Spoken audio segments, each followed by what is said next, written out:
L'élection présidentielle, c'est la rencontre d'un homme et un pays, la rencontre d'un homme et un peuple. Cette citation est de François Bayrou, un homme politique français. Il a déclaré lors des dernières élections en France. Et les élections, il en sera question tout le long de cette grande émission, Grande Question sur le plateau de Siloé TV. Et aujourd'hui, pour cette édition, nous allons recevoir Yves Punga, un candidat aux élections présidentielles du 23 décembre prochain. Et je ne suis pas seule sur ce plateau. J'ai avec moi mes collègues, Le Cœur Mouchipai, bonsoir. Josué Foutila. Joseph Yemba. Bonsoir madame. Maître Silos Bantushi. Belizokoun. Et enfin, Fabrice Bidouaya. Merci d'être là avec moi. Alors, tout de suite, nous allons devoir inviter notre invité. Permettez-moi la tautologie qui n'est autre que Yves Punga. Il est candidat aux élections présidentielles, comme je l'ai dit, aux élections qui aura lieu le 23 décembre prochain. Je vous prie de l'acclamer. Cher public.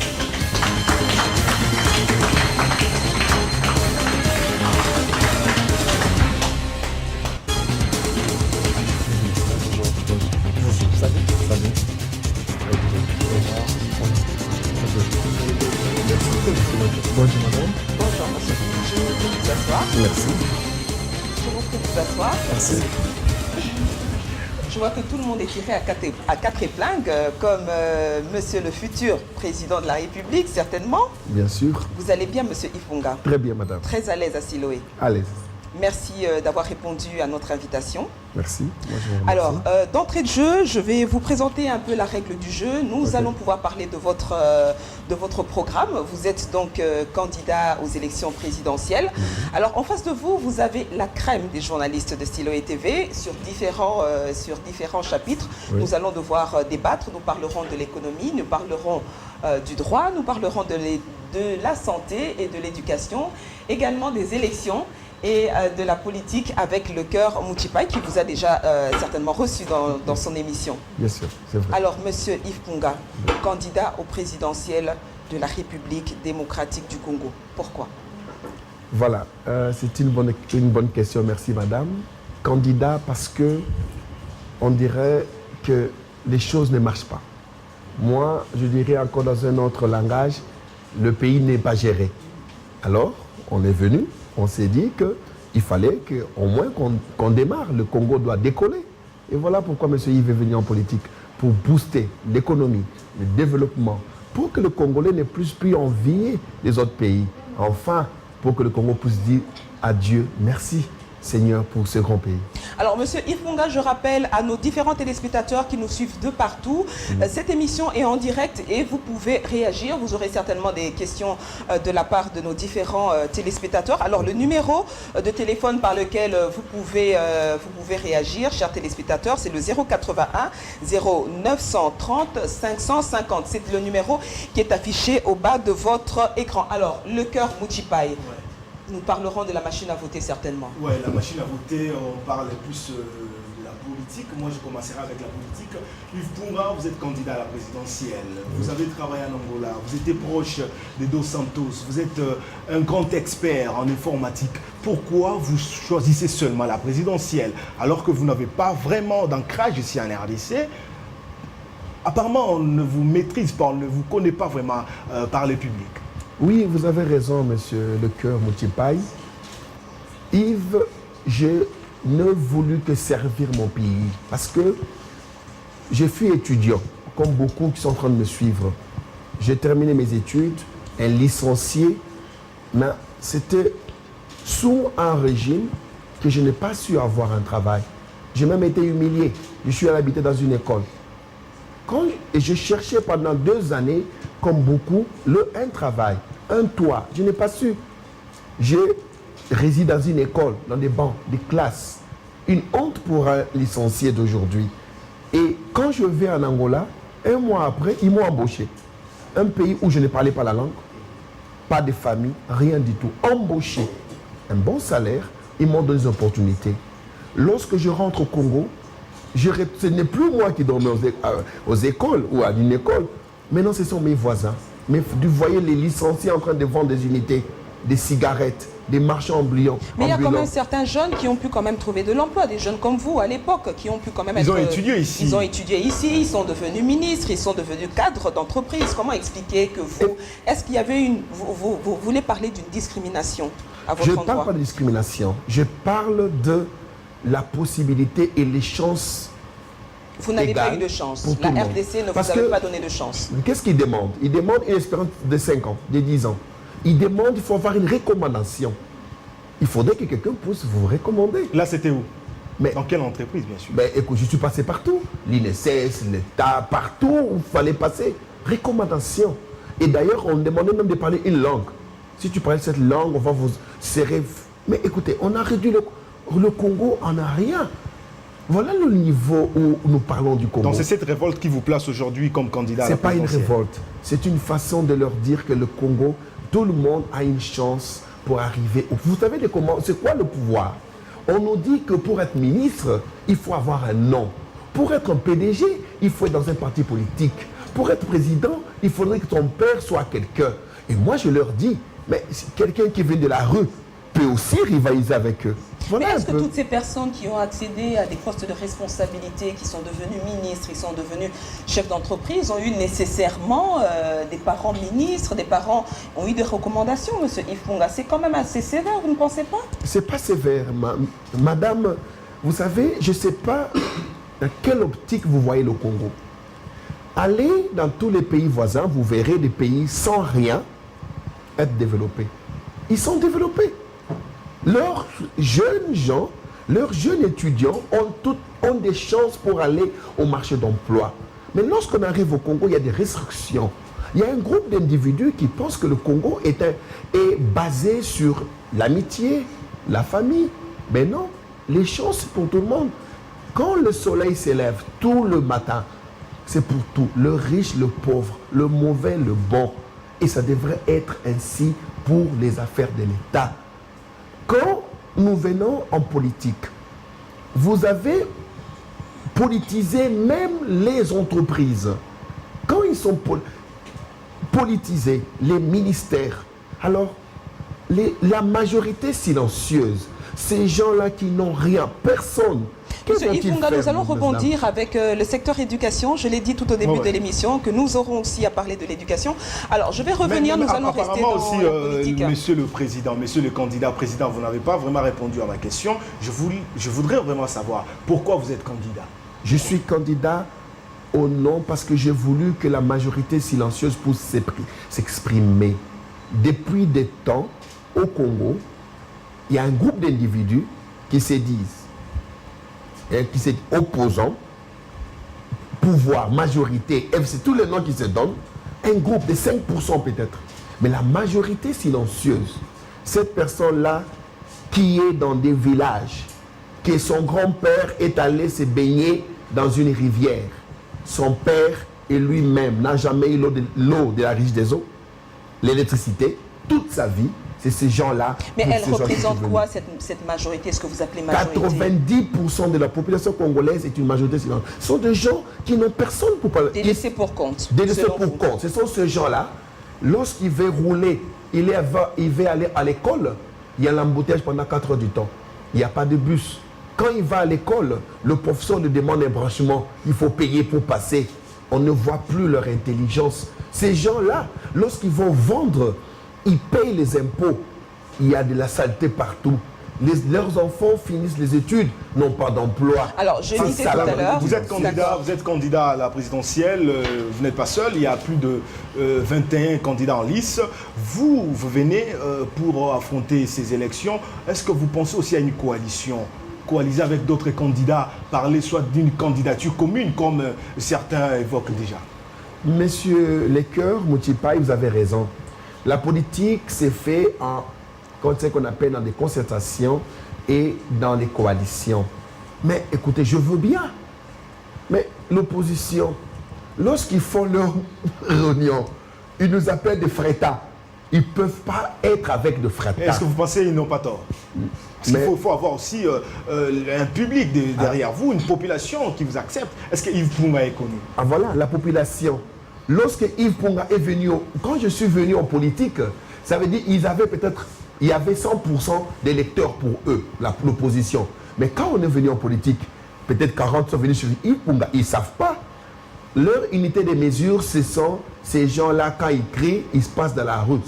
C'est ça l'unité de mesure. Il n'y a pas d'unité de mesure pour savoir. Pensez-vous, ce gouvernement, c'est des gens de l'opposition, n'est-ce pas? Ils étaient emprisonnés, ce sont des gens qui ont été marginalisés. Regarde, c'est leur façon de gérer. Donc nous avons compris que lorsque nous parlons opposition, c'est le pouvoir. Ils cherchent des biens matériels. Mais la population quinoise, la population congolaise, je veux dire, elle se retrouve à travers les différentes formations politiques. Vous avez un parti politique que vous venez d'implanter dans Kinshasa, mais la représentation, le taux d'implantation dans l'ensemble de la République démocratique du Congo, si je vais aujourd'hui à Kisangani ou soit à Boende, est-ce qu'on parlera de Yves Punga à ce stade, alors que nous sommes déjà à 2 mois des élections présidentielles? Madame, je vais vous dire une chose. Un stratège comme moi, il faut se méfier. Parce que vous faites chevalier solitaire. Non, madame. C'est que je vous fais miroiter. Nous sommes dans un jeu d'échecs. Je veux faire rouler selon mes principes. Le principe, c'est quoi? Avec eux, lorsque vous venez en politique, il faudrait ouvrir beaucoup de représentations pour qu'ils vous voient. Alors ils vont vous mesurer et vous invalider à la fin. Quand vous êtes fort, ils vous invalident. Ils disent non, celui-ci, ils peuvent nous gagner. Alors il faut se faire de frétins. Vous faites comme ça, ils ne savent pas qui ils ont à faire. Et lorsque maintenant... Donc c'est pas important pour vous d'être représenté dans les différentes provinces? Madame, je suis déjà représenté. J'y suis, madame. Vous n'avez même pas de candidat à président, candidat député. J'ai aligné 151 députés. Mais à travers le pays. À travers le pays. Ils ne savaient pas. Ça, c'est la règle, c'est les jeux d'échecs, madame. La politique, c'est l'intelligence. J'ai aligné 151 députés. Mais pas à la députation provinciale. Provinciale, je vais arriver. Pourquoi? Alors, vous allez comprendre. Lorsque nous avons un pouvoir en train de gérer, et ils ne regardent que les gens pourraient valider qui est fort, qui n'est pas fort. Il faut être astucieux. Je joue avec eux au jeu d'échecs. Mais j'ai compris une chose. Je suis venu en politique, je me disais que c'est le pouvoir qui nous a fait ce qu'on est. Et je me retrouve avec 2 pouvoirs. L'opposition a érigé une pyramide, le pouvoir et sa pyramide, les 2 côtés. Vous voyez, l'opposition pouvait dire ceci. Si seulement l'opposition a été intelligente d'aller dire ceci. Nous rassemblons les 20 candidats pour affronter l'FCC, n'est-ce pas? Et il faut encore une discrimination. La même chose qu'a fait le pouvoir. Alors je me suis retrouvé en face de deux pyramides. Le pouvoir, l'opposition. En fait, des forces existentielles déjà, donc assez difficiles. Mais nous allons quand même essayer d'évoquer quand même la question de la machine à voter. Qui divise déjà la classe politique, monsieur Yves Punga. Vous étiez à la CENI lors de la dernière réunion avec les candidats présidents. Une frange a claqué la porte parce qu'il n'était pas d'accord d'expérimenter cette machine. Vous étiez resté, vous avez expérimenté la machine, vous soutenez cette machine qui divise la classe politique, qui divise la population, qui divise vous aussi les candidats. Seul Yves Punga et Gabriel Mokia qui étaient restés dans la salle. Pourquoi ces soutiens? Il n'y a pas un agenda caché. Voilà, je vais vous répondre sincèrement. Vous savez, je suis chrétien. Que tout le monde lise Jean 8, 44. Qui est le père de menteurs? Jean 8, 44. Parce que je le dis parce qu'on est dans un plateau chrétien, une chaîne chrétienne. Tout à fait. Je ne peux pas mentir au peuple. On était dans une réunion. J'étais surpris. La déclaration que l'opposition avait faite, rien ne s'est dit là-bas à l'intérieur. Ils ont inventé. Je n'ai pas compris. Ils ont inventé. Ils ont incité le peuple à des choses, mais ils ne disent pas la vérité. Qu'est-ce qui s'est passé? En pleine réunion, c'était une réunion technique. L'opposition veut qu'on parle encore de la légitimité, de tout ce qu'ils veulent. Vous les connaissez mieux que moi. La même opposition était à la conférence souveraine. La même opposition, quand ils disent des mots, le peuple pense que ce sont des saints. Moi, je dis, mais non, mais c'est comme Kabila. Je suis en train de Kabila 1, Kabila 2. L'opposition aussi s'est mise à la place de Kabila. Pourquoi? Rien. Et une déclaration faite par un pasteur en train de mentir au peuple. Quand ce pasteur-là était en train de mentir, qu'il lise Jean 8, 44. Donc vous êtes pour la machine à voter? Je ne suis pas pour, madame. C'était une réunion, je ne suis pas pour ni contre. Je vais vous expliquer. Une réunion technique, que tout le monde devait amener ses ingénieurs. Moi, je suis expert en nouvelles technologies.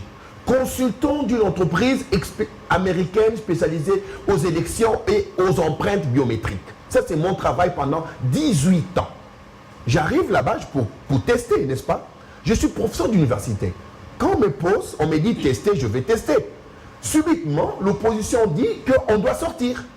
Les gens qui nous ont appelés des frétas, maintenant pensent que peuvent maintenant nous... Ils disent que personne ne peut tester. Ils doivent sortir. Alors, fidèles téléspectateurs, je vais rappeler le numéro de téléphone par lequel vous pouvez réagir. Donc, c'est le 081 38 470. Donc, vous pouvez poser des questions à Monsieur Yves Punga. Nous sommes en direct sur Siloé TV dans ce grand plateau de grandes questions. Alors, donc, vous avez dit, Monsieur Yves Punga, que vous représentez la majorité des personnes silencieuses. Mais cette majorité silencieuse, c'est 70% de Congolais qui vit au-dessus du seuil de pauvreté, 90% qui vit au-dessus du seuil de pauvreté, n'est pas d'accord avec la machine à voter. Comment vous pouvez faire entendre votre voix? Non, je vais vous expliquer. On arrive dans la salle, ils disent qu'on doit sortir. Là, c'est le mot d'ordre. Et je me demandais, on était en face de qui? Tous les candidats étaient en train de sortir. C'était pas la demande du président Corneille Nangaa. Ben non, demande président. Ceux-là qui n'étaient pas d'accord de la machine à voter depuis écoutez, c'était le thème du jour. C'est comme si, écoutez, je vais vous rappeler quelque chose avant que... Moi, quand j'étais à l'école, j'avais un ami qui était intelligent. Il se croyait intelligent. Lorsqu'on parlait de cours de français, lui, il parlait mathématiques. Quand on parlait de cours de mathématiques, il parlait chimie. Quand on parlait d'éducation physique, lui, il parlait anglais. Donc c'était quelqu'un qui se croyait intelligent en ses propres yeux. C'est ce que fait ces gens. On vient pour un thème, machine à voter, eux disent qu'on parle de loi. Mais je leur ai dit, mais qu'est-ce qui se passe? Et d'ailleurs, s'ils étaient mes étudiants, je les connais tous zéro. Parce qu'ils ne savent pas respecter l'ordre du jour. Je vais tester la machine. Mokia, M. Gabriel Mokia est resté. Parce que lui aussi était curieux, il voulait voir, mais la machine a volé ou la machine a triché. On arrive, moi je dis, madame, comment pouvez-nous claquer la porte? Je suis un expert informatique. Donc, le fait d'être opposant, cela me réduit à être minable, à ne pas tester une machine, à ne même pas la voir. Je suis allé voir, je me suis dit, voilà, au moins, je vais poser des questions techniques. Parce que j'avais dénoncé les 6 dimensions de la tricherie. Parce qu'on avait le point qu'on a soulevé. Je vais vous l'expliquer. Le problème d'empreinte, 6 millions d'électeurs, vous savez, sans empreinte. Moi, j'avais dit, ce sont des indices de tricherie. Alors, la CENI, quand j'ai étudié le problème, j'ai compris qu'il y avait un problème. Il y avait, peut-être ils avaient mal inséré, il y avait des problèmes. La CENI nous présente un document pour les présidents. Un document, les gens sans empreinte. Ma plateforme a 19 candidats députés sans empreinte digitale. Monsieur Kamere, le candidat président Kamere, il en a plus de 55 candidats. Monsieur Fayoulou lui-même, il en a plus de 40 qui n'ont pas d'empreinte. Mais ce qu'on a posé la question, voulez-vous qu'on supprime tout? Même vos députés seront supprimés et même les candidats présidents de la République qui sont là pouvaient être supprimés parce qu'il y a eu des erreurs. Il a posé la question.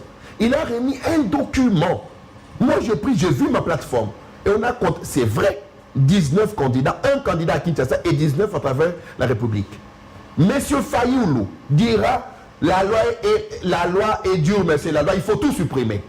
Mais je lui dis, mais écoutez, ça c'est quelle méthodologie scientifique? En 2 jours. Mais il n'a pas tort là. La loi est dure, mais c'est la loi. Mais écoutez, donc, ça, vous ne comprenez pas la loi. Ils ne savent pas interpréter la loi. Je vais vous dire une chose. Voyez le cours de statistique en 2e année graduat. Là, je veux l'expliquer. Comme ça, il faut comprendre un peu. Lorsqu'il y a un problème, on fait un échantillon. Moi, je leur ai dit, prenez 1000 personnes, on va faire un échantillon. Pour voir, on va tester. Si c'est 1000 personnes dans toute la République du Congo, dans le du Congo, on va le voir. S'il y a un problème d'empreinte, s'il n'y a pas de problème, ça veut dire qu'il y a eu un problème de saisie. Donc, on doit laisser le fichier. Si ces gens-là sont fictifs, alors on peut maintenant tous les supprimer. Ils ne veulent même pas entendre l'approche scientifique. Il y a des gens, je ne comprends pas. C'est pour cela que vous soutenez aujourd'hui. Non, je ne soutiens pas. Je vais en revenir dans une minute. Ça veut dire quoi? Ça veut dire que, après, lorsque je suis allé voir la machine, j'ai vu la machine. Il y a une imprimante incorporée qui est thermique, qui imprime les candidats derrière. Il y a un système. Ça veut dire que la machine en elle a un système qu'on appelle l'Unix. Lorsque vous allumez la machine directement, le système électoral arrive. Donc les techniciens... Monsieur Ifunga, il y a des gens qui vous suivent déjà. Alors nous allons prendre un téléspectateur qui est en ligne. Il a une question à poser à Monsieur Ifunga. Allô? Alors, nous allons revenir à notre téléspectateur. Je voulais parler à monsieur... il est là en ligne. Oui, nous vous écoutons. Oui, ma question est de savoir, lui qui est expert en nouvelles technologies, peut-il nous dire le langage dans lequel le programme qui est à la CENI a été écrit? Oui, c'est écrit en Java. Le programme est écrit en Java. Le système d'exploitation est l'Unix et la base de données c'est SQLite. C'est là totalement sur cette machine-là. Non, non, non. Sur, parce que j'ai pas bien... Non, mais il dit si vous êtes voulez bien totalement... répéter, s'il vous plaît? Répétez un peu, mais je n'ai pas bien saisi, s'il vous plaît. En fait, je pense que le téléspectateur voudrait savoir si vous êtes vraiment sûr. Non. Écoutez, la machine à voter. je veux bien, messieurs les spectateurs, je vais vous expliquer. Vous savez, aujourd'hui, en 2006, il y a eu élection sans la machine. Il y a eu contestation. Les gens sont sortis dans les rues. Il y a eu même guerre à Kinshasa.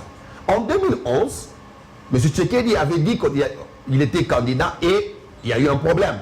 On a dit que le pouvoir, il y a eu ce qu'on appelle tricherie. Maintenant, en 2018, on est en nouvelle technologie. Pour faciliter ce problème, moi, en tant qu'expert, je me suis dit qu'il fallait fiabiliser la machine. Pourquoi? Parce que les élections devaient se faire en un jour. Le résultat, le même jour. Lorsque nous passons 2-3 jours, vous savez ce qui va arriver. En 2011, quelqu'un est venu avec un avion plein de bulletins. Monsieur Yves n'était pas là. Monsieur Yves. C'était pour favoriser le pouvoir. Alors, comment le pouvoir peut se maintenir toute une vie parce que l'opposition ne sait pas s'y prendre? Quand quelqu'un vient pour tricher, il faut avoir des Monsieur Yves, nous allons encore prendre un deuxième intervenant. Monsieur Papi Kadjangou, bienvenue à Question de l'heure. Nous vous écoutons. Ok, merci. Ouais, je vais parler juste à monsieur Bunga qui est là devant vous. Moi, je ne sais pas quel type de président qu'on aura dans ce pays. D'abord, il y a un problème de tête qu'on doit respecter. La machine n'est pas légale. On a dit trop bien pas qu'il est technicien ou c'est pas il est lycée à l'informatique, c'est quelque chose en informatique.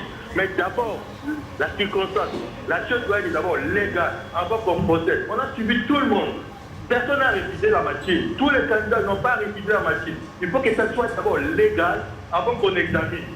Vous voulez qu'on fasse son métier pendant que quelque chose n'est pas encore légal. Personne n'a discuté, c'est une bonne chose, c'est une innovation. On sait que toi, tu ne respectes pas tes propres amis. Tu étais dans le groupe de 7, tu n'as même pas respecté la déclaration que vous avez signée. Vous avez quitté, vous avez respecté, on vous a même envoyé les documents là où vous étiez. Donc tu n'es pas un bon président dans ce pays parce que tu ne respecteras jamais les textes. Je crois que... Alors, merci. Okay, notre téléspectateur est parti. Avant de pouvoir vous redonner la parole, je vais demander à Josué de pouvoir compléter parce que nous sommes déjà dans les élections et Josué va poser des questions en rapport avec les élections parce que nous sommes déjà en plein dedans. Oui. Alors, monsieur Ifunga, peut-être pour relancer, pour rebondir sur ce que le téléspectateur a dit, je vous place devant une réalité vivante. Je siège à l'Assemblée nationale comme permanent de Siloé Télévision et j'ai été présent à la plénière lorsqu'on a élagué la machine à voter la loi électorale. C'est la loi électorale qui conduit les élections. Alors sur base de quels documents juridiques placez-vous ou soutenez-vous cet outil informatique? Non, non, non, vous n'avez pas compris alors. Alors j'ai compris qu'il y a un problème. Je vous dis en termes techniques. Je ne parle pas de la loi. Jusque-là, je n'ai pas parlé de la loi. Il fallait qu'on devait avoir deux débats. La loi, la légitimité. Quand vous appelez un professeur, moi j'étais là-bas dans la salle comme un expert en technologie. Je ne suis pas allé dire que la machine est bonne, la machine est mauvaise, on m'a dit, c'était une réunion qui était préparée par la CENI, des candidats pour la République. Mais vous êtes arrivé à une conclusion. Vous êtes arrivé à une conclusion puisque vous êtes expert en informatique, Monsieur Ifunga. Et vous représentez, je le répète encore, vous représentez 70% de la majorité silencieuse qui doit accepter en fait cette machine à voter parce que c'est elle qui doit voter. Non, madame, vous n'avez pas compris. Est-ce que vous ne pensez pas qu'à la date échéance, le 23 décembre, il y aura toujours un problème? Non, je vais vous dire une chose. Vous savez, le problème, c'est quoi? Vous allez vite en besogne. Lorsque vous avez appelé un médecin, c'est pour qu'il examine un corps. Mais lorsque vous avez... Et donner des conclusions. Des conclusions. Mais je ne peux pas donner des conclusions erronées, mentir. Après l'expérimentation... Quand j'expérimente, je dis la vérité. Cela n'exclut pas la légalité juridique.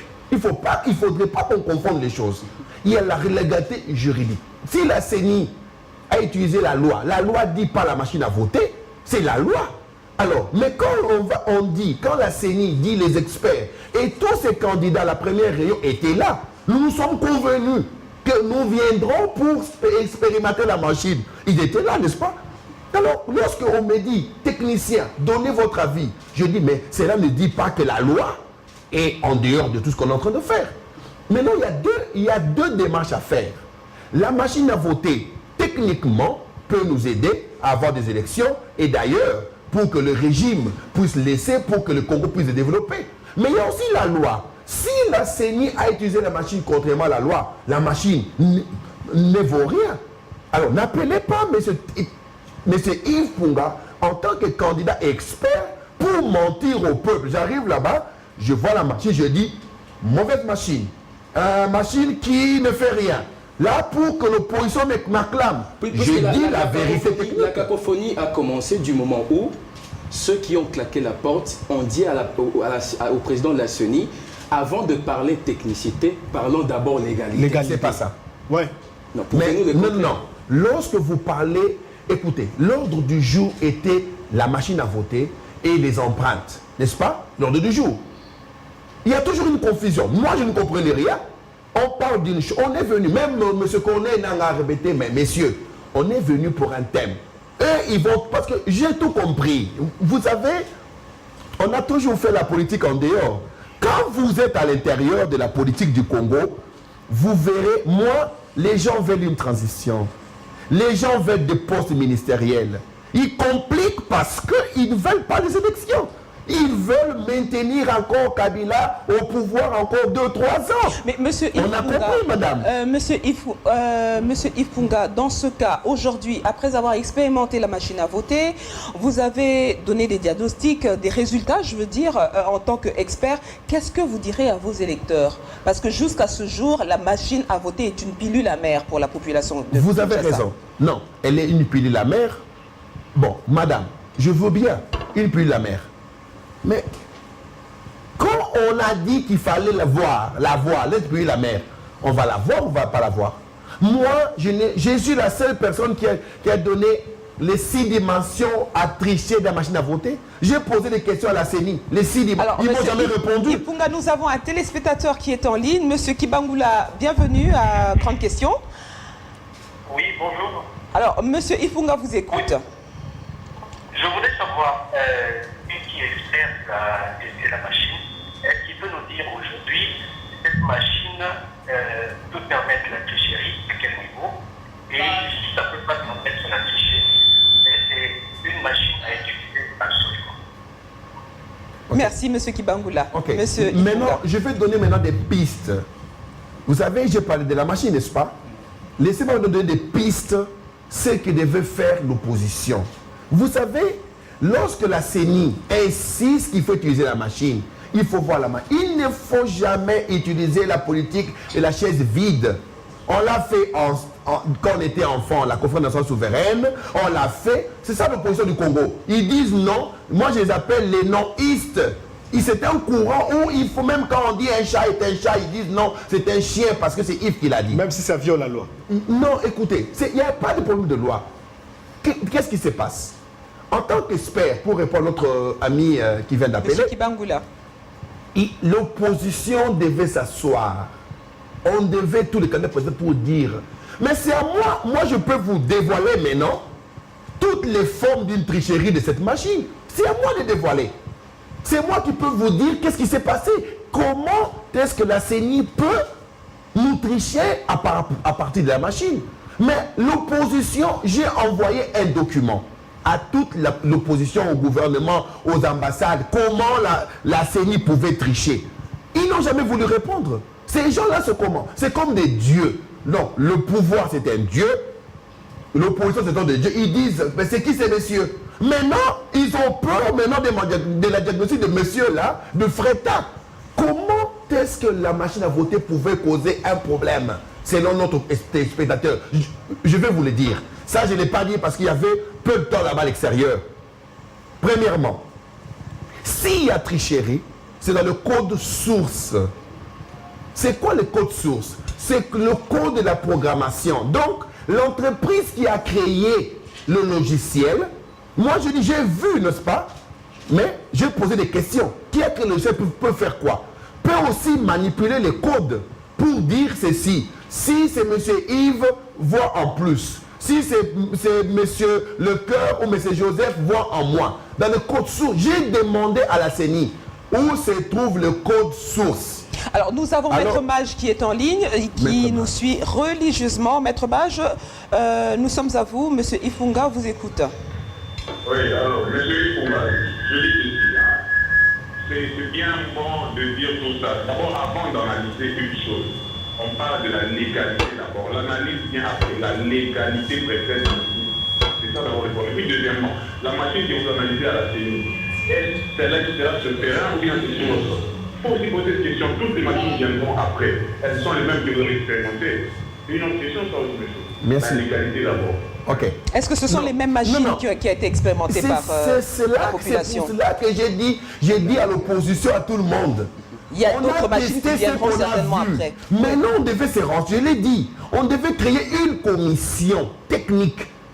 Parce que Nang a dit ceci, vouloir ou pas, il y aurait la machine à voter, n'est-ce pas? Oui. Alors, ça veut dire que si on le... Moi, je n'ai pas aligné mes députés provinciaux.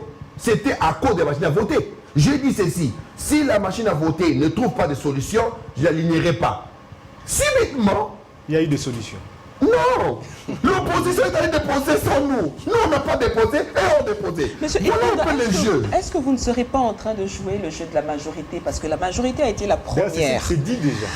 La première a accepté, a coopté la machine à voter. Subitement, Mokia, subitement, monsieur Yves Punga, qui, par magie, comme ça, on découvre monsieur Yves Punga est d'ailleurs expert en informatique. Est-ce qu'il n'y a pas un agenda caché? Je vous dis ceci. J'ai commencé l'émission avec un verset biblique, Jean 8, 44. Je ne suis pas menteur ni corruptible. Il y a M. Ricky aussi qui est en ligne. Je crois qu'il va nous compléter. Oui, M. Ricky. Vas-y, M. Ricky. Voilà. Allez-y. M. Ricky, nous vous écoutons. Bonjour, M. Loba. Bonjour, M. Ricky. Je voudrais juste demander pour nous, les électeurs, il faut aller avec le machine ou pas? C'est ça que je veux demander. Merci, M. Ricky. Nous restons toujours dans cette problématique de la machine à voter. Monsieur Yves Punga, parlez-nous en nous regardant droit dans les yeux. Est-ce que la population doit faire confiance à la machine à voter? Mais écoutez, madame, je vous explique une chose, comprenez-moi. Parce que c'est le madame. clou de l'actualité. Non, écoutez-moi. Lorsque nous parlons de la machine à voter, il y a un problème. Quand je suis allé tester la machine, c'était pour poser des questions techniques. Après les questions techniques, qu'est-ce qu'on devait faire? Avoir une commission technique pour aller en Corée du Sud, voir les programmeurs, pour leur dire, donnez-nous les codes sources.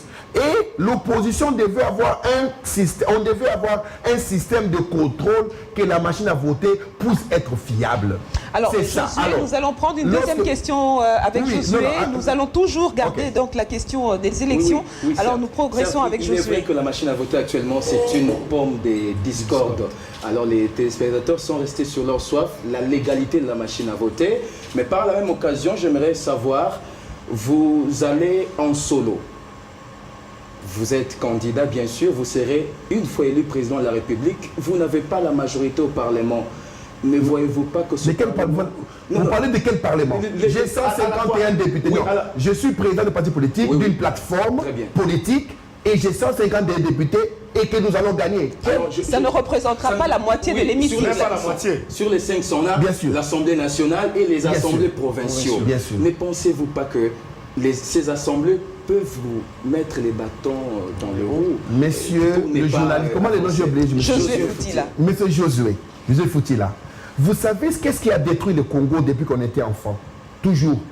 Les assemblées. Vous verrez là-bas, comme en Équateur, l'assemblée ne peut pas siéger, il faut payer tout le monde. C'est ça que nous sommes venus pour ça. Donc quelque part, vous allez il y aura la toujours une Constitution. coalition. Non, il y aura... Madame, ça c'est ce qui va arriver une fois élu. On ne peut pas tout divulguer en ce moment. Mais je vous dis ceci, la légalité comme vous dites.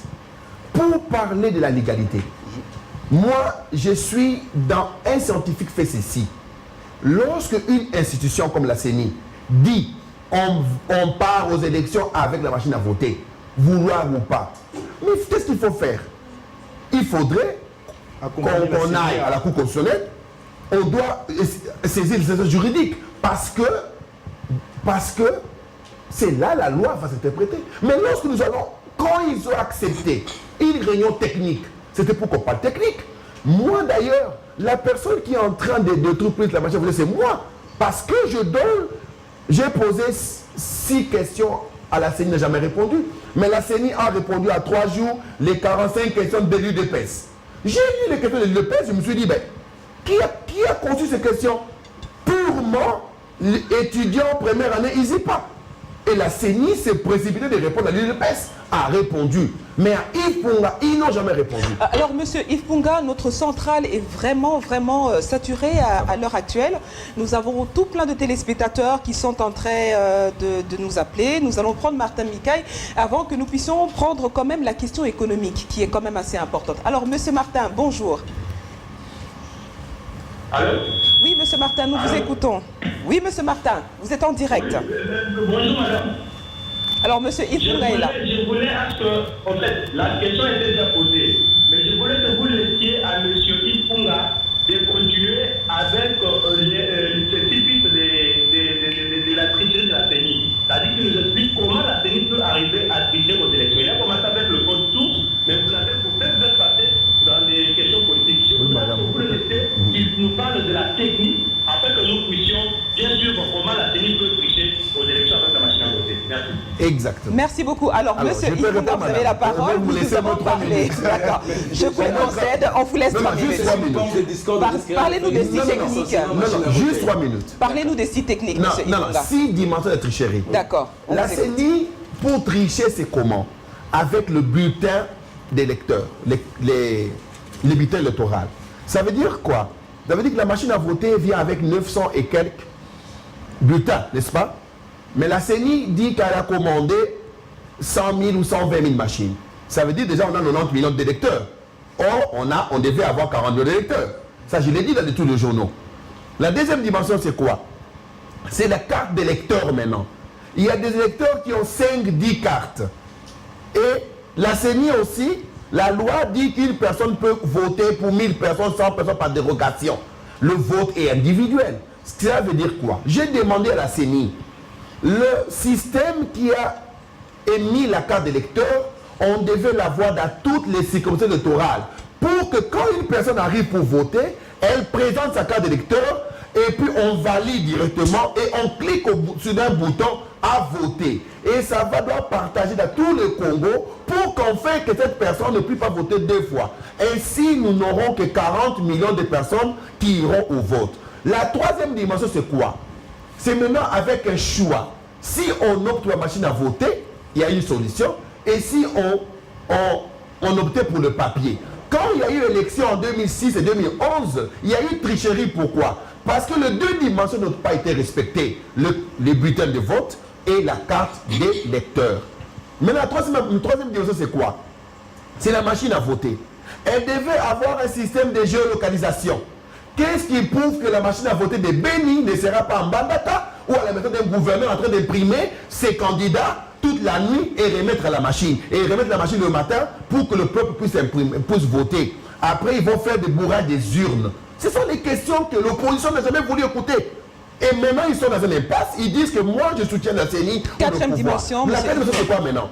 lorsque la machine a été localisée, il faudrait maintenant contrôler l'allumage et la fermeture de la machine à voter. Ça veut dire quoi? Créer un centre de monitoring à la CENI où il y aura tous les présidents de partis politiques, où on va suivre les élections en direct pour savoir si une machine est allumée avant les élections. Elle doit aviser à tout le monde pour dire machine numéro tel localisée à Beni ou à Butembo ou à Ingende est en train de primer dans la maison de Yves Punga ou la maison de quelqu'un. Monsieur Yves Punga, avant que nous prenions la 5e et la 6e dimension, nous allons prendre Gustave qui est déjà en ligne depuis un bon moment. Monsieur Gustave, bienvenue. Gustave. Alors vous allez poser votre question, monsieur Yves Punga vous écoute. Bonsoir. Bonsoir. Je voudrais demander au président Yves Punga, qui est en politique, qui montrer pourquoi opposant mais déjà l'intention il y a CENI déjà marquée. L'intention il y a politique en place et là pour favoriser un candidat pour le même yo au Yango. Alors lorsque opposant passe la porte, il faut savoir pourquoi ils ont eu à faire ça. Bon, je crois que M. Yves Punga avait répondu à cette question. Non, ça veut dire voilà, ça veut dire que... Nous pouvons d'abord terminer avec la 5e et 6e dimension et réagir par rapport à cette question. La 5e, c'est laquelle? Oui. La 5e, maintenant, ça veut dire qu'il faut contrôler le nombre de machines par rapport... Une commission devait aller là-bas. La CENI ne pouvait pas recevoir les machines seules. Il devait avoir une commission de réception des machines. Ça fait 4 mois que j'en parle. Comme ce sont des baleines, ils n'écoutent personne. Maintenant, ils sont en train d'écouter le frétard. Je l'ai parlé dans tous les journaux. Et la CENI, c'est quoi? Maintenant, pour éviter la tricherie, il y a maintenant une sixième dimension qu'on appelle le réseau. Toutes les machines devaient être en réseau pour les contrôler. Mais il y a un problème. La base des données utilisée par la CENI, qu'on appelle SQLite, ne permet pas aux machines d'être en réseau. J'en ai parlé autant de fois. Et par là, le vote est électronique. Le vote ne devient pas électronique. Voilà. Si vous mettez en réseau, ça devient électronique. Non.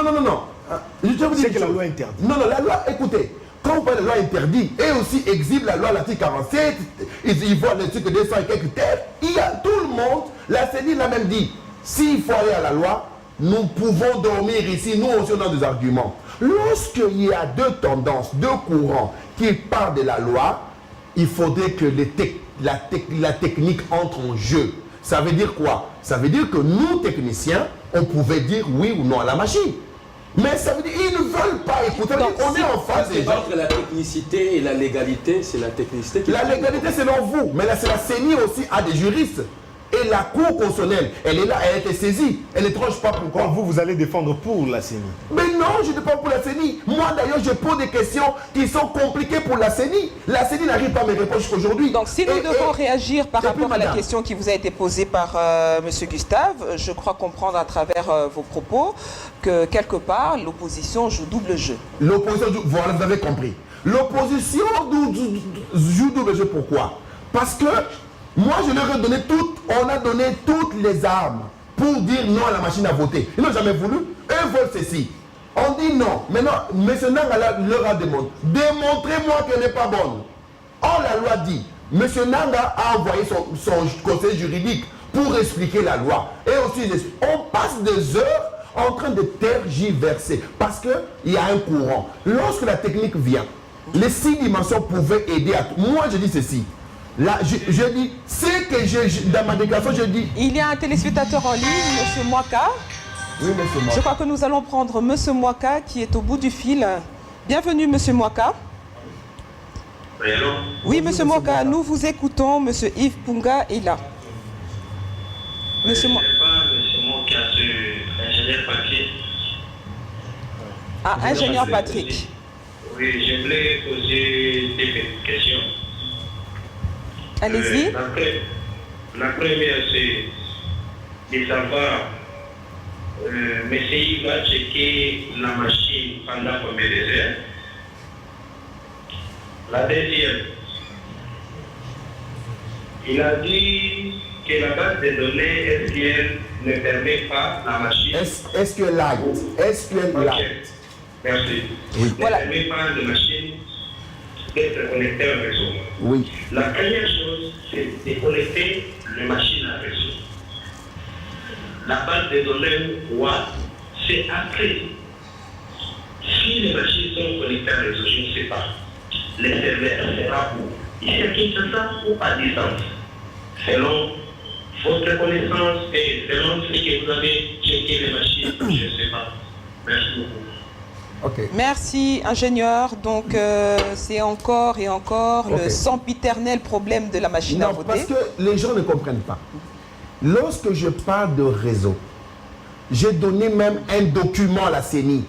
La presse a publié toutes les solutions idoines pour la machine à voter. Alors, nous allons revenir sur la question de la machine à voter. Je vous assure que c'est une question, je viens de le dire, sempiternel problème qui n'en finira pas aujourd'hui. Je pense que la CENI, qui est en train de nous suivre, va devoir faire peut-être un travail de communication pour expliquer encore ce que c'est que la machine à voter. Alors, monsieur Yves Punga, nous avons lu votre projet de société. Apparemment, il est très économique. Vous parlez beaucoup de l'économie, vous avez parlé de vos différents projets dans la relance des infrastructures routières, réseau ferroviaire. Est-ce que vous n'avez pas l'impression d'avoir écrit ou soit vous transmettez du déjà entendu? On a entendu parler des 5 chantiers, on a entendu parler de la révolution de la modernité. En fait, c'est pas du copier-coller? Madame, vous avez entendu parler d'un budget 405 milliards en 5 ans? Là aussi, nous allons rebondir. Comment allez-vous arriver à 450 milliards de dollars? 405 milliards, alors que déjà la République démocratique du Congo peine à totaliser 5 milliards par année. Ah, madame, c'est une bonne question. Où allez-vous chercher, trouver cet argent? Madame, c'est les jeux d'échecs. Ils veulent vous faire voir ça. Mais le Congo n'est pas productif, notre PIB est assez bas, nous n'avons que les mines qui font des rentrées en devises. Madame, vous savez... Nous n'avons pas une économie diversifiée. Madame, vous allez taper sur un coup de baguette magique. Posez-vous la question d'où vient l'argent que tout le monde vole. Dans les 5 milliards. Les ministres, tout le monde. Dans les 5 milliards. Dans l'informel. Mais ce n'est pas Luzolo-Mbabe qui a dit que nous perdons 15 milliards dans la corruption. Tout simplement parce qu'il y a l'informel, 70%. Non. Oui, non, madame, écoutez, nous parlons, le domaine économique, on ne parle en économie. On ne parle pas en supposition. Comment cet argent? La première année, j'ai parlé de 66 milliards 500. Comment on peut arriver? Vous pensez que c'est possible? Je parle de l'économie numérique, madame. L'économie, numériser l'économie. Ça veut dire quoi numériser l'économie? Je vais vous montrer. Quand on numérise l'économie, c'est pour centraliser les recettes de l'État vers les comptes bancaires de l'État. Ça veut dire on va éliminer le paiement ou réduire à 90% les paiements en main. Mais on a eu la bancarisation. Mais non, ce n'est pas ça l'économie numérique, madame. Ça n'a rien à voir. Je vais vous donner un exemple de la SNEL. Quand on dit numériser la SNEL, ça veut dire quoi? Ça veut dire que la SNEL aujourd'hui ou la région n'a que 400 et quelques millions, 1000 abonnés. Ça veut dire qu'il y a un problème. Ou la régie des eaux, par exemple, a que 400 et quelques mille. Qu'est-ce qu'il faut faire? Lorsqu'on dit numériser, ça veut dire que nous allons, tout Congolais doit avoir un compte pour travailler avec l'État. Ça veut dire que l'État enverra un document par la poste ou par email avec des références bancaires chaque mois. Vous allez payer 5 000 francs. Selon les calculs, compteurs et tout, 5 000 francs. Il vous envoie un code, par exemple 005. Et ça veut dire que toutes les banques de l'État auront un système qu'on appelle paiement en ligne ou avec les distributeurs ou avec téléphone où on peut payer les recettes de l'État. Ça veut dire que l'argent de l'État ne passera plus par les mains des gens. Déjà, la régie des eaux a un compte à la banque unique, pas des comptes qu'on a 50 comptes pour une entreprise, et toutes les données seront canalisées vers ces comptes. Cela veut dire qu'il y aura une transparence. Alors je parlais de la e-gouvernance, du gouvernement électronique. Comment gouverner électronique? Toutes les recettes de l'État ou les dépenses seront faites via un portal qu'on appelle le système e-gouvernance. Tout ce qu'on va manipuler dans la transparence. Si un PDG faisait des dépenses, déjà tout le monde saura que là-bas il y a dépenses. Ça veut dire que plus question de nommer des PDG qui viennent Mais posez-vous la question. L'ONATRA, les gens ont plus d'une année sans salaire. Mais l'ONATRA produit l'argent tous les jours. Mais monsieur pourquoi ils ne sont pas payés? Parce qu'il n'y a pas une transparence. Posez la question au PDG de l'ONATRA. Mais est-ce que le problème économique de la RDC est un problème de transparence ou un problème de productivité? Quand on sait déjà que nous sommes à 70% dans le secteur informel, déjà, donc ça veut dire que pour trouver la personne qui va payer votre facture, ça sera assez compliqué. Et surtout que nous ne produisons pas. Nous ne sommes basés que sur les mines. Ok, madame. Non, les mines contribuent à 3% au reste de l'État, madame. Ce n'est pas assez. Mais non, madame. Non, non, non. Le budget de l'État, les mines ne contribuent qu'à 3%. À l'autre 30%, ça veut dire quoi, madame? Comment se fait-il que nous vendons des carrés miniers? Moi, je vais acheter des carrés miniers à 1 million et je revends à 500 millions. Ça veut dire qu'il magouille quelque part. Donc pour vous, l'économie, le décollage économique de la RDC se situe dans le numérique. Le numérique. Et c'est l'argent qui se trouve déjà en RDC. En ce moment. Et la TVA. Vous avez... Et que pensez-vous de la production interne? Mais premièrement, il faut savoir ce qu'on a. Récupérer les recettes. Récupérer, madame. Pour que, je vous dis, des recettes qui sont ponctionnées sur une population pauvre. De 2 à 3 milliards de dollars. Des recettes qui sont ponctionnées sur une population pauvre. Madame, maintenant vous reconnaissez que le président est pauvre, alors ça veut dire que le régime n'est pas... J'ai parlé justement, avec moi, vous savez, nous luttons pour être... J'ai parlé des 70% du secteur informel. Effectivement, vous avez soutenu... pour qu'il y ait plus 70% de pauvres, madame. Vous avez bien soulevé. Mais justement, quel sera votre plan en politique pour que ces dirigeants qui sont en train de nous conduire puissent savoir que le pays doit décoller. Le minerai, le Congo a l'argent. Comment les politiciens ont pris ce pays en otage, madame? Vous dites vous-même, madame, d'ailleurs c'est grave, 70% des populations est pauvre avec un pays riche. Donc ça veut dire pour vous, on va juste canaliser les recettes, les impôts, les TVA et puis le Congo décolle économiquement. Comment nous avons le coltan? Juste avec les mines. Non, non, je vais vous parler de mines. Le coltan. Le Congo a le coltan. Au monde, on n'en parle pas. Une réserve impossible. 60%. La réserve. Alors, comment le coltan a développé le Rwanda? En face. Le Rwanda n'a pas de coltan. Le Rwanda vend juste le coltan et s'est développé. Justement, nous allons évoquer la question. Madame, s'il vous plaît. Comment les voisins qui utilisent qui n'ont pas nos minéraux et transitent juste l'Ouganda, l'or, le diamant, le coltan, le cobalt, aujourd'hui une batterie de télévision ou de téléphone, tout ce qui est batterie, sont fabriqués par partie du coton du Congo. Mais comment se fait-il que le coton du Congo, qu'on vend tous les jours, l'argent se volatilise? Alors, monsieur Serge Ngongo est au bout du fil. Monsieur Serge Ngongo est au bout du fil. Monsieur Serge Ngongo, monsieur Yves. Bonjour, monsieur Serge. Bon, monsieur Yves, il a posé une question. Oui, monsieur. Si question dans mon lobby, dans ma langue, mais si question lobby, mais c'est dans laquelle vous répondez en mode. Si vous voulez lobby, c'est que candidat à la mission présidentielle, vous posez 6 questions, maintenant vous répondez. Deuxième question à Médabo. La pour Samara qui vit une nuance. Pour la liste, vous pouvez pouvoir expliquer même à témoigner, c'est tout ça, on peut juste parler. Pour ça, et ce là aussi, question en place pour la hôtel de Salamo. Et troisième question, c'est-à-dire pour l'opposition, dans la majorité, tous les débats. Voilà. Merci beaucoup. Voilà. Je veux le répondre vite. Je vous en prie. Pour mon frère, à la CENI, j'ai expliqué les 6 dimensions. L'opposition, ni le pouvoir ne veut entendre. Ça veut dire, écoute, il y a un problème, madame. Le peuple qui est en train de me suivre doit savoir une chose. Ni la CENI. Ni la CENI. Donc, ça veut dire que ces questions ont été conçues pour l'opposition ou la majorité ou la CENI, c'est pour la population. Ces questions ont été conçues pour que nous ayons des élections libres et crédibles. On les a conçues. En tant qu'expert, je dis à la CENI, répondez-nous. La CENI n'a pas répondu. J'ai envoyé les documents à tous les opposants, que je ne vais pas citer les noms. Ils ont lu, ils ont fait fi. J'ai envoyé le document aussi à la CENSA. Écoutez, la CENSA m'avait invité à la commission, à la réunion tripartite. Gouvernement, CENI et CENSA. Je suis allé à la réunion, la CENI n'est pas venue.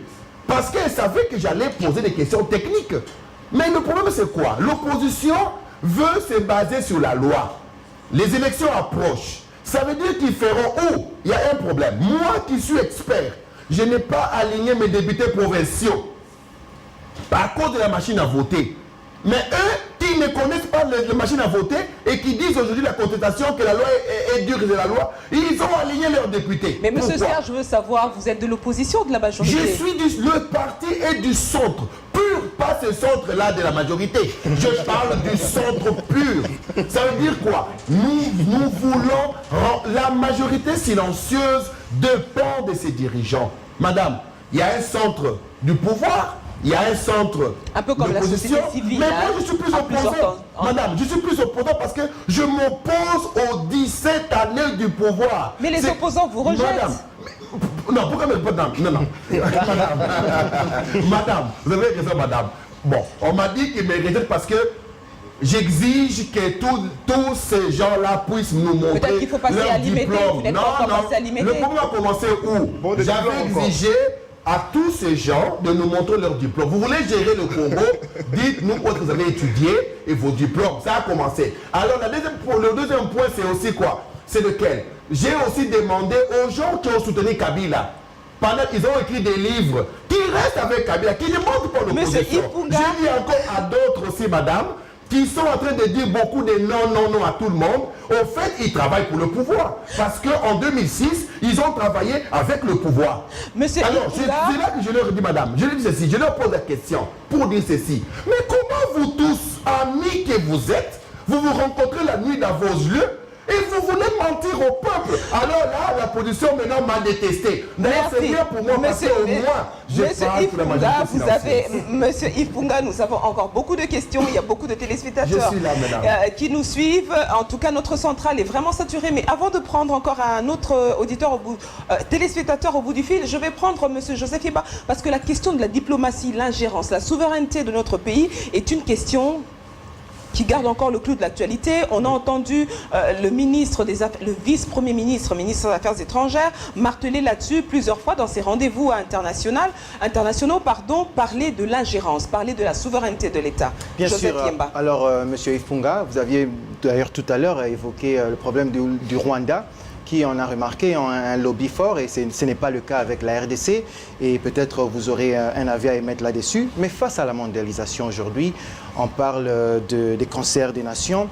On sent que la voix de la RDC peine à se faire entendre dans les instances internationales. On parle de l'ONU, on parle de l'UA, on parle de la SADC, la CEAC, pourquoi pas la CIRGL. Alors, on sent qu'il faut une diplomatie offensive.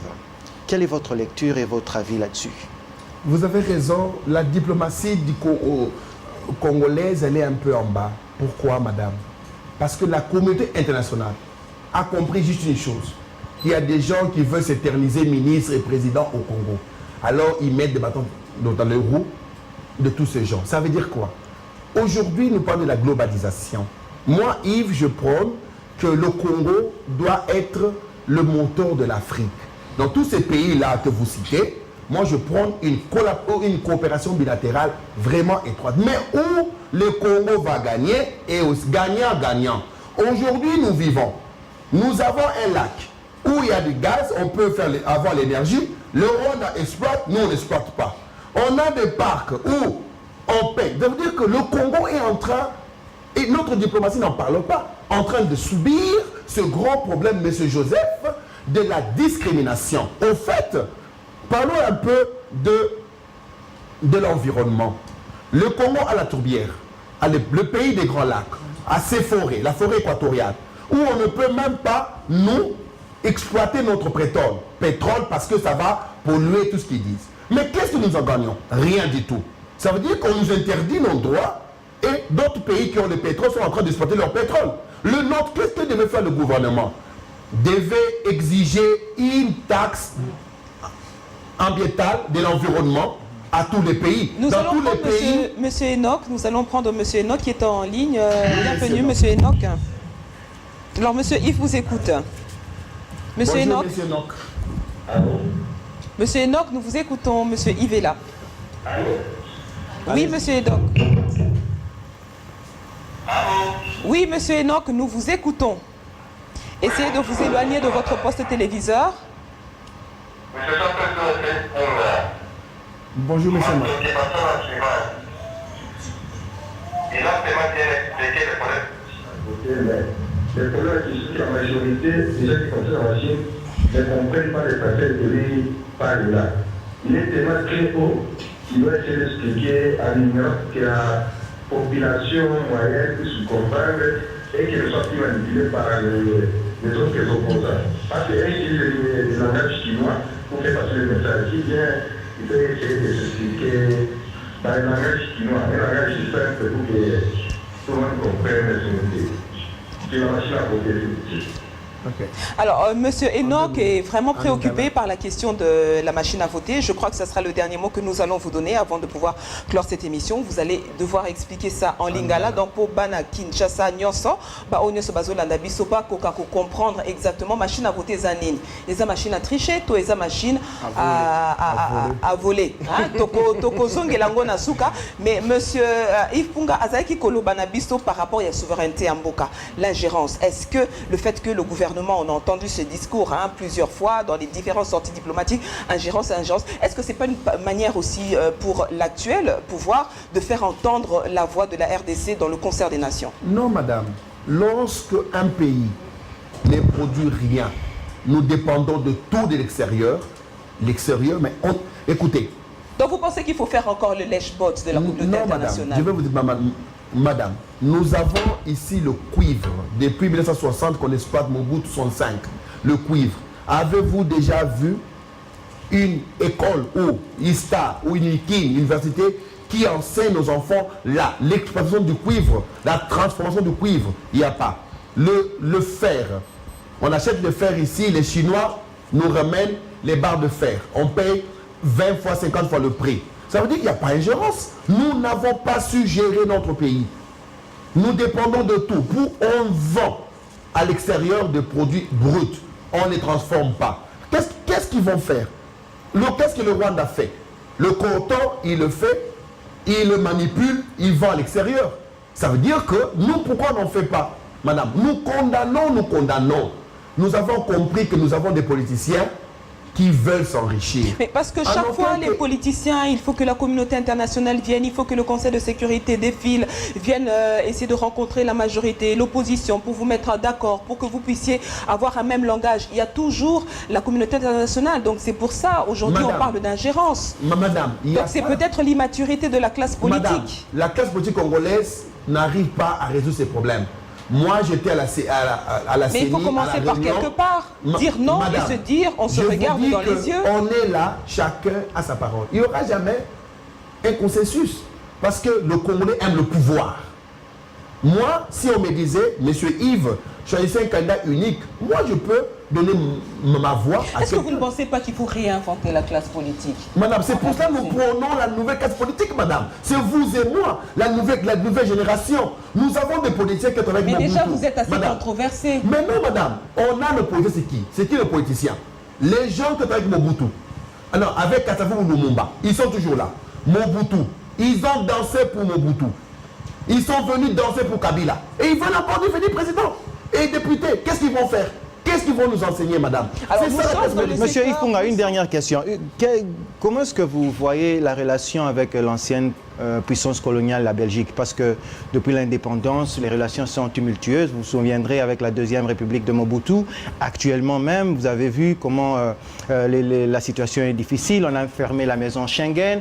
Les vols de Sabena ont été réduits de fréquence. Pour avoir un visa en Belgique aujourd'hui, c'est très compliqué. Alors, comment vous allez définir la relation avec la Belgique? Comment est-ce que vous la voyez? Nous allons coupler la question de Joseph Yemba qui avoisine quand même la question sur la CPI. Nous avons Maître Silos qui va évoquer la question de la CPI. La République démocratique du Congo voudrait se retirer. Donc je crois que Monsieur Maître, vous avez... Très élégant à vous voir. Vous parlez tellement bien qu'à vous voir simplement, on peut vous donner les voix juste par votre façon de parler. C'est ce que j'estime. Merci. En fait, je voulais y aller par une façon purement pratique. Vous dites que vous êtes représentant de la majorité de la population silencieuse. Alors qu'en droit, il est dit la compétence et l'attribution. Je me demande qui vous a attribué cette qualité de vous-même. Vous voulez juste vous accrocher derrière la population pour pouvoir retirer des voix. Ce n'est pas une question, je passe à vous de répondre si vous voulez bien. En plus, la loi est claire, elle dit la CENI est une institution d'appui à la démocratie. Comme pour dire, elle doit appuyer conformément à la légalité. Ça a été déjà développé ici, ce n'est pas mon problème. Je me penche sur la question de la continuité de l'État. Jour pour jour, la RDC, depuis le 30 mars 2002, est devenue membre de la CPI. Aujourd'hui, conformément aux autres pays africains, elle menace aussi de se retirer. Je pose la question, si aujourd'hui Yves Punga, élu président de la République, pourra-t-il continuer avec cette démarche, la continuité de l'État, ou vous allez faire tabula rasa tout ce qui a été fait? Ok, Maître Silos, c'est comment? Je suis Maître Silos Matuichi. Maître Silos, ok. Je vais revenir à M. Joseph. La raison avec la Belgique. Je vous dis, c'est une grande erreur de négliger nos colons. Parce qu'ils font partie de notre histoire. Lorsqu'un gouvernement vient en place, est mis en place, pour se développer ou pour aller loin, on devait avoir au moins nos colons. Même lorsqu'elle s'ingère dans les affaires internes. Elle ne s'ingère pas. Lorsqu'elle voit, lorsque nos colons ou les Belges voient la souffrance de la population, la population qu'elle a gérée pendant 80 ans, voulez-vous que les Belges restent tranquilles pour dire voilà, gérer? Mais qu'est-ce qu'elle a légué à la République démocratique? Voilà, ça, non. On ne va pas rentrer dans les conflits de l'héritage du colon. Aujourd'hui, vous savez qu'est-ce qui se passe? Nous sommes dans une chaîne chrétienne et je suis content. Le Congolais ne voit que le mal, le passé. Vous n'avez pas vu qu'on est en train de parler du passé? Difficilement, vous me poserez des questions du futur. Heureusement que le maître va m'en poser, ou M. Joseph. Parce que notre passé, les Belges ne font pas d'autre passé. Nous devons collaborer étroitement. Parce qu'eux, ils ont la technologie, ils ont le développement. On pouvait bénéficier d'eux. On pouvait bénéficier carrément. Mais lorsque nous tournons fermement, voilà maintenant, ils compliquent avec le visa. Ils compliquent. Leurs compagnies aériennes volent 5 fois par semaine. Voler, aller 5 fois par semaine. On n'a pas de compagnie aérienne. Congo Airways doit emprunter des avions de l'Ethiopian Airlines. Mais vous voulez fermer la porte aux gens qui vous accordent au moins par... Est-ce que pour la Belgique, ce n'est pas un fromage qu'on est en train de leur arracher de la bouche? Parce que vous êtes sans ignorer que SN Bruxelles est la ligne la plus rentable est celle de la République démocratique du Congo. Est-ce qu'elle ne s'agite pas par rapport à ça? On a peut-être usé de la force que nous avons pour les faire fléchir aussi, ou soit traiter d'égal à égal. Posez-vous la question, au moins vous pouvez faire l'inverse. Posez-vous la question, pourquoi le Congo aussi ne pourrait pas voler 10 fois par semaine pour la Belgique? Alors là, on sera égal à égal. On n'arrive même pas à acheter un avion. On doit emprunter. Il y a 10 ans, l'Éthiopie était un pays pauvre. Quand tu es éthiopien, ça veut dire qu'on a assimilé à quelqu'un à la pauvreté. Aujourd'hui, l'Éthiopie nous emprunte des avions. Et on est content de passer dans le défilé pour dire, pendant les élections, on aura 4 vols par les provinces. C'est une honte, madame. C'est ça le Congo que vous voulez nous donner. Nous parlons d'un Congo qui va changer. Le décollage. On n'arrive pas à acheter un avion, mais une personne peut voler 100 millions, 200 millions de dollars. Mais c'est le prix d'un avion. Comment est gérée la Congo Airways? On n'en parle pas. L'opposition ne parle pas de tout ça, ni le pouvoir. Alors, c'est ça, la Belgique n'a rien à voir. Il n'y a pas d'ingérence. Lorsque pour étudier, pour bien étudier, il faut aller en Belgique ou en France. Nos écoles aussi, on parle de branchement, où le professeur est mal payé. Dans quel pays au monde, le député est mieux payé que le professeur? Mais on détruit l'éducation. C'est pour cela, les musiciens, les gens de théâtre, tout le monde veut être député parce qu'ils vont gagner 6 000 ou 12 000 dollars par mois. Le retrait de la RDC, de la CPI. Donc, madame, pour arriver, pour chuter, cela veut dire quoi? Ça veut dire que nous parlons trop des problèmes, on ne voit pas les causes et les solutions. La CPI, c'est une instance internationale qui parle de droit, la justice, cour pénale. Mais pourquoi s'en tirer? Pourquoi sortir de la cour pénale? Parce que ça veut dire qu'on a peur de quelque chose. Mais pourquoi? Mais la République démocratique du Congo n'est pas la continuité. Nous parlons de l'indépendance de la justice. La première des choses que nous allons faire au pouvoir en janvier, une fois élu, la liberté de la presse et la liberté de la justice. Donnez à la justice sa place. Donc, plus d'ingérence de l'État ou du gouvernement à la justice. Et puis la presse. Et là, maintenant, vous verrez que la CPI aura sa place. Lorsque la justice, la CPI, elle est là, elle a condamné M. Jean-Pierre Bemba, n'est-ce pas? Et pourquoi maintenant qu'il sort, alors on doit sortir? Alors, Non, monsieur, Parce que vous voulez, nous sommes- avec sa permission, juste 30 secondes, vous voulez parler de la justice qui ne doit pas être transformée à l'injustice. Monsieur Yves Punga, vous avez quitté le pays à l'époque sous une déception. Après votre diplôme, vous n'avez pas été engagé. Oui. Et aujourd'hui, plus de 350 universités au Congo, y compris instituts supérieurs, lancent le marché d'emploi plus ou moins. des Justement, par juristes, rapport à votre question, y compris à Maître ceux qui sortent Silos, de part et d'autre. par rapport à votre question, nous sommes déjà dans la rubrique éducation avec Fabrice, Merci. qui va aussi aller dans le sens de Maître Silos, parce que notre émission tend déjà vers sa fin. Oh. Et avant de pouvoir terminer, nous aurons à suivre une vidéo sur la biographie de M. Yves Punga. Et certainement, il va répondre à la question de M. Serge, qui voulait qu'il explique en termes quinois. Donc ça veut dire en lingala, la problématique de la machine à voter. Alors, allons d'abord dans l'éducation et certainement aussi dans la santé. Monsieur Fabrice Bidoya. Punga, j'ose croire que nous allons assister à la numérisation de la République démocratique du Congo d'ici 2023. Bien sûr. Merci beaucoup. Nous avons parcouru votre programme religieusement. Nous avons, on a fait une mention, vous avez fait une mention par conséquent de l'éducation. 5 milliards de dollars. Voilà. Yves Punga, un enfant qui fuyait la maison à chaque fois qu'il se faisait tabasser. Est-ce que vous êtes un exemple pour la société congolaise? Alors, vous me dites exemple. Je suis l'exemple à 1000% de la société congolaise. Ma jeunesse a été une jeunesse compliquée. Pas parce que me tabasser, c'était la réalité. Il faudrait une émission pour que je vous explique. J'ai étudié comme jamais.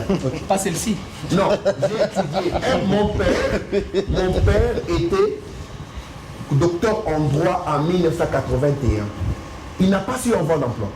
Il a été chômeur. Il est revenu de moi j'étais en France avec mes parents, on est revenu. Le ministre qui est encore là jusqu'aujourd'hui, depuis le temps Mobutu, n'a pas voulu l'embaucher. Le ministre, je vous dis, madame, le problème congolais est un problème sérieux. Sans emploi, les enfants vont vivre comment? Les petits-enfants. Mon père a reçu un emploi à l'OVD, il est retraité. C'est pas parce que, messieurs, je vous dis, on a percé le roc pour être ce que je suis. J'ai dû percer le roc. La souffrance. Licencié, j'étais dans une école en train de dormir. Licencié. Messieurs, quel exemple? J'ai dormi au grand marché. J'ai vendu des samoussas. Pour manger, on devait vendre des lots. Messieurs, mais ça c'est l'exemple du Congo, le Congolais actuellement. Je vous dis que, mais c'est grâce à qui tout cela est arrivé?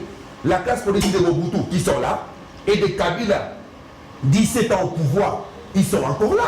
Donc il faudrait qu'il y ait un changement.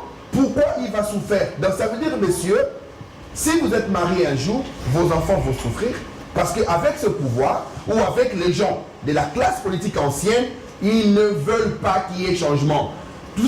Avez-vous déjà vu quelqu'un à l'école, au cours de mathématiques, il a eu 0, français 0, chimie 0, anglais 0 sur 20. Hein? Et le dernier cours maintenant, par exemple, on parle par exemple, le cours de latin, il a eu 10 sur 20, il dit, je vais réussir. Alors nous allons passer à l'image. Attendez, nous allons passer à l'image. Ça c'est pour dire quoi? C'est pour caractériser le pouvoir. Ils n'ont pas su développer le Congo. Ils n'ont pas donné l'emploi, ni la santé, les routes, il n'y a rien. Et on part aux élections, subitement, ils disent qu'ils vont gagner les élections. Mais qu'est-ce qu'ils ont fait pour le Congolais? Monsieur Ipunga, nous allons illustrer ça, nous allons illustrer ce que vous venez de dire, chers téléspectateurs. Nous avons une vidéo sur monsieur Yves Punga qui parle un peu de sa vie, ce qu'il vient de nous dire. Vous allez le suivre à travers cette vidéo que je vous prie de suivre et on se retrouve juste après. Mystère. Yves Punga. Tout a commencé à Kinshasa dans les années 70. Yves Punga est né comme tout Congolais. Yves alla rejoindre sa mère à Livoulou car il n'avait personne pour l'héberger. Chez sa mère, il vivait de la vente d'eau à l'Unikine. C'est son petit frère qui s'en chargeait. Dieu merci, les affaires tournaient en leur faveur. Ils avaient de quoi manger. Écœuré par la souffrance de sa mère, Yves décida de quitter la maison pour ne pas la voir souffrir. Il promit de lui acheter une maison. Un jour, Yves comprit qu'il fallait aller à l'école pour être quelqu'un dans la vie. Il vendait les samoussas dans son quartier pour pouvoir gagner un peu d'argent et aider sa famille. Il obtint son diplôme d'État et ce fut la joie de voir un futur glorieux pour sa vie. Yves alla demander à son frère de l'héberger, mais ce dernier le dirigea vers son ami. Alors Yves resta 9 mois chez l'ami à son grand frère, une enfance remplie des moments de joie et de douleur. Les pénibles moments de Yves se terminaient en pleurs, car il fallait respecter les règles de la maison. Manger quand tout le monde était là, car il n'y en avait pas assez. La famille élargie n'en avait pas assez pour une bouche de plus. La vie de Yves est vraiment un mystère. Ses grands-parents l'accueillirent pour qu'il terminasse ses études. Tout cela fut possible grâce à l'intervention de ses cousins. Ses grands-parents l'ont demandé d'être fort et courageux. Un jour, revenant de la maison de son grand-père, Yves connut un accident. Il fut renversé par une voiture. L'accident fut mortel. Des jeunes gens de la rue et les vendeuses l'accompagnèrent précipitamment à un dispensaire avant que sa famille n'apparaisse. Un miracle pour Yves. Arrivé à l'hôpital, le médecin ne croyait pas que Yves allait vivre. C'est une nouvelle tragique pour ses parents qui venaient de rejoindre les personnes qui l'ont secouru. Entre la vie et la mort, le médecin annonça aux parents que leur enfant allait mourir car il avait perdu trop de sang. Le médecin courut chercher tout ce qui était nécessaire pour sauver Yves. Ses grands-parents réunirent ses frères pour la prière en sa faveur. Yves Mpunga devait encore quitter la maison. Yves alla habiter dans une école de Kinshasa. Il décida de ne pas rentrer dans la famille. La propriétaire de l'école le fit aimable car il développa un logiciel de gestion pour l'école en question. Il passa 8 mois dans cette école, vivant dans une salle de classe. Dans le froid de la nuit, Yves, licencié, ne trouvait pas d'emploi. Il passait son temps à partager les repas dans un home de vieillards qui se trouvait à Kintambo avec les peu qu'il gagnait à partir des logiciels qu'il créait. Ce fut ses moments de bonheur. Loin de sa famille, ces vieillards devinrent la famille de Yves Mpunga. Et ceux-ci décidirent de le bénir car ce dernier venait pleurer avec eux et nourrir ceux qui étaient affamés. Yves ne cherchait qu'à quitter l'école où il avait vécu 8 mois durant.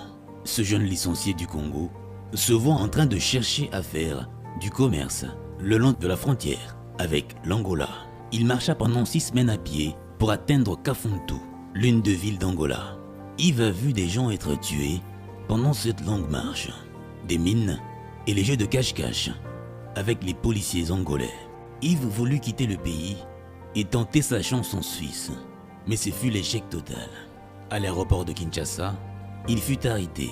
Ne sachant pas où aller, il rentra à l'école pour y passer encore quelques semaines de sa vie. Histoire triste pour Yves, car il voulait tellement aller en Europe pour échapper au calvaire de l'Afrique. Mais il croyait aussi que Dieu avait la destinée de la vie d'une personne entre ses mains.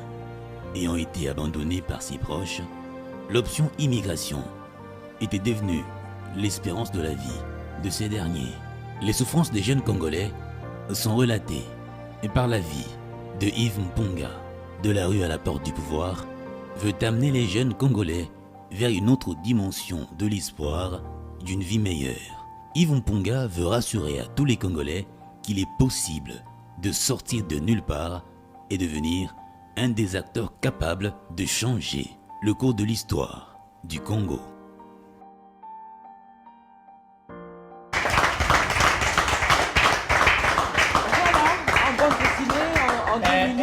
Chef de l'État. En deux minutes, nous avons essayé, vous avez pu suivre la vie, le parcours de Yves Mpunga, futur probablement président de la République, en tout cas candidat aux élections du 23 décembre prochain. Alors, monsieur Yves Mpunga, notre émission tend vers sa fin. Nous ne saurons pas à cet instant prendre toute la file que nous avons sur notre centrale. Certainement, fidèles téléspectateurs, nous allons vous demander de pouvoir nous envoyer vos questions par SMS, par WhatsApp, qui seront transmis à M. Yves Mpunga. Et nous aurons certainement le plaisir de pouvoir le recevoir encore à nouveau.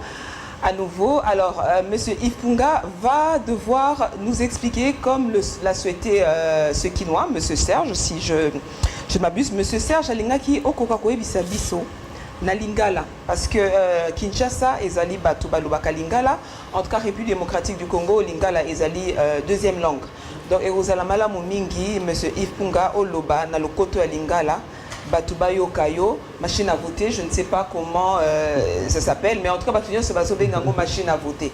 Donc, monsieur Yves Punga, Soki Obozala, Mokondia Ekolo, donc Ekobonga, Kosolola, na Banaya, Mbokape, na Lokoto ya Lingala, Maloba Mbokayo. Eza eloko moko pe maman Denise na bubuki koloba abosanaki, mutu moko abengaki ya lobby a respectera ba contrat te. A utako signer contrat na 7 candidats présidents. Et puis à respecter en côté. Alors, nous avons que 4 minutes. Non, non. Accord, Babengingana na une réunion, il y a collectif des candidats présidents de la République. Donc il y a une réunion à Bango. Total les documents, il y a bango 2 dimensions à tricherie. Il y a un texte wana. Quel accord? Il y a une réunion. Il n'y a pas d'accord. Si tu pèses 2 dimensions à tricherie, na pesa ki na makambuya ya RTNC ou ezali kolexaka Chadar et beau kolexaka ba mususu. Il y a pas eu d'accord. Les candidats na bini na collectif parce que nda on a moni muta kosi na libana déclaration.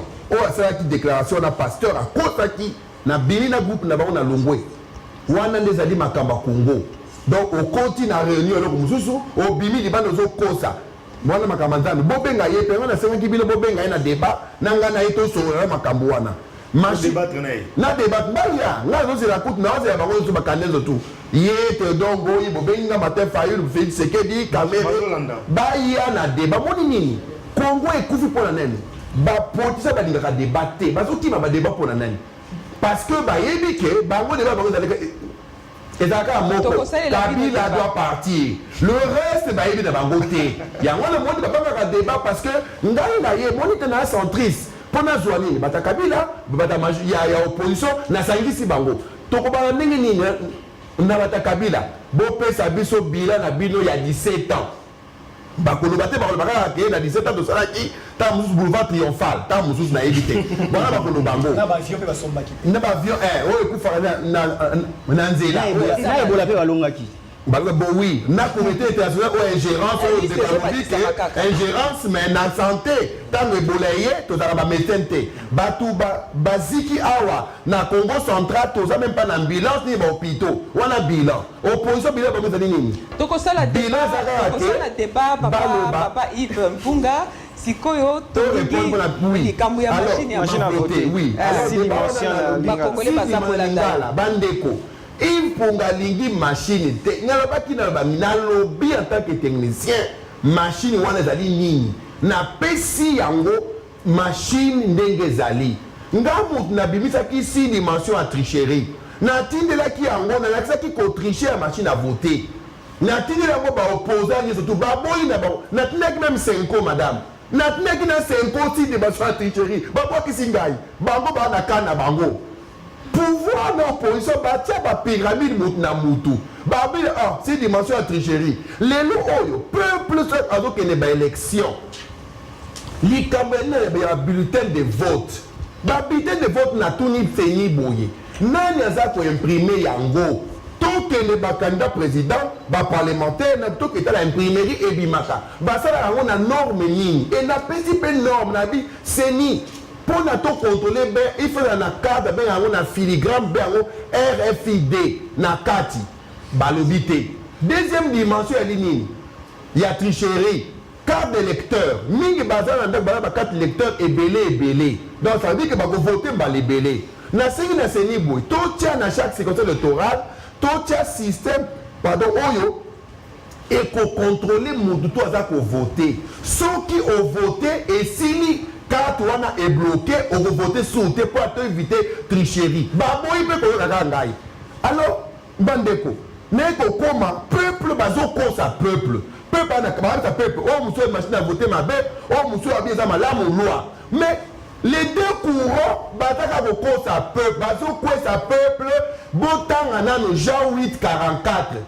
Beaucoup comprendre que Batouana, balingaka pe vérité te. Pour la vérité, batanga, Galate 4-6. Balobi boye, suis-je devenu votre ennemi en vous disant la vérité? Mais on a 5 bango boye. On a une opposition à pouvoir. Tant que vous avez bunda bitumbawana, peuple a soliate, banzelate, peuple a souffrir, l'hôpital.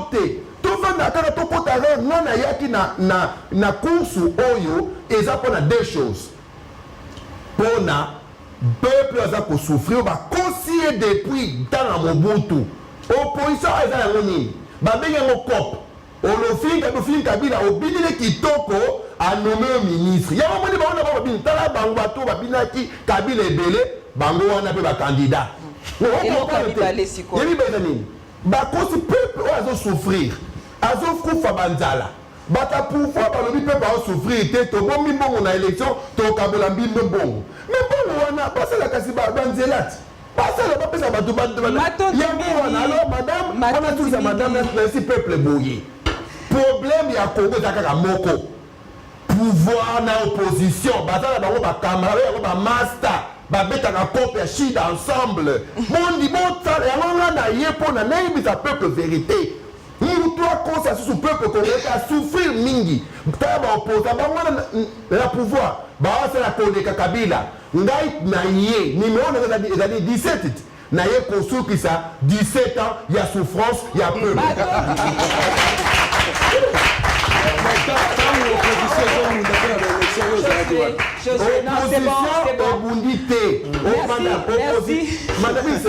Opposition ebundi nini? Bango babundaka mpona nani? Bazobunda mpona ayebi ke bakoremarke bakonome ministre omo soki bakoti te babundelaka bavoiture basomelaka bakopona. C'est ça l'opposition mon frère. Il n'y a pas d'opposition au Congo. Ndima ngai mon frère. Je vous dis, soki botelemi te tosangana majorité silencieuse tokwesa deux pyramides Kabila opposition nde il faut bakwe nde tokolonga soki tozaka séparé bokomona kaka pasi yango wana na bino ke Yves Punga azali moto aye pour na Congo bonga. Merci. Matondi Mingi Ndeko Yves Punga, merci beaucoup fidèles téléspectateurs. Nous savons que vous avez été très nombreux à nous suivre et en tout cas toutes nos excuses à ceux pour qui nous n'avons pas pu décrocher le téléphone. Vous étiez tellement nombreux, la centrale était vraiment saturée. Une prochaine édition, ça sera certainement avec un autre invité. Vous aurez l'occasion de poser toutes vos questions concernant les élections, la machine à voter, les différents programmes des candidats présidents, pourquoi pas même de certains au cadre du gouvernement de la République, du gouvernement en place. Donc, ainsi prend fin cette émission Grande Question sur Siloé TV. Nous vous remercions. Je remercie la participation de mes confrères Le Cœur, Josué, merci. Joseph, Maître Silos et Fabrice. Et surtout, merci à vous, Monsieur Yves Punga, et nous vous souhaitons la bonne chance. Merci et à très bientôt. Au revoir. Merci.